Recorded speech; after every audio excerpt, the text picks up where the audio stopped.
In the book, you say at one point, I was dismayed by the PM's display of spinelessness. It brought to my mind that term that Mr. Advani has repeatedly used. Dr. Manmohan Singh is the weakest Prime Minister India has ever had. I think he was certainly the weakest full-term Prime Minister. The weakest full-term Prime Minister. Yeah. Of Dr. Manmohan Singh's response to the corruption scandals that surrounded his government, and particularly UPA 2. You write, rather than call him blind, I would say that he sometimes chose to close his eyes. He averted his eyes from corruption.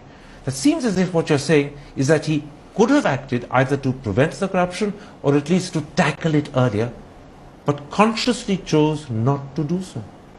Yes, I think he may have understood in his mind the political limitations under which he was working, that he was not in a position to ask either his own party president or the presidents of other coalition partners.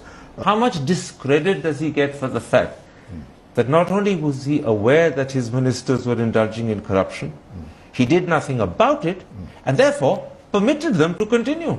Because that's the. But that's what I'm saying. I think he thought there were political limits. I mean, even if you knew, what could you do about it? So therefore, he did not want to even know. I mean, as I say in my book, that's making a virtue out of weakness, isn't it? I can't do anything. It's not a virtue. It's just coming to terms with reality.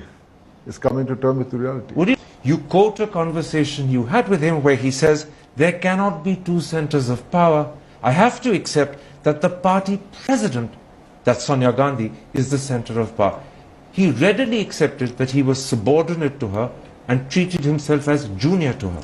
Prime Minister of the country is a Prime Minister of the country, and therefore it cannot be subordinate to the party president. Manmohan Singh unfortunately reversed that relationship. The party president became the supreme person, he became subordinate. In a sense, that's not what the Constitution intends. The Constitution intends the Prime Minister to be numero uno. Very carefully you've written, he was said to brief her on key issues of the day and sought her instructions on important files to be cleared by the PM. It sounds as if she sort of used him as a remote control to direct the Prime Minister in whichever direction she wished him to go. Put this to you. Your book is called The Accidental Prime Minister. The truth is that this is actually a term that the Prime Minister himself once used to describe himself.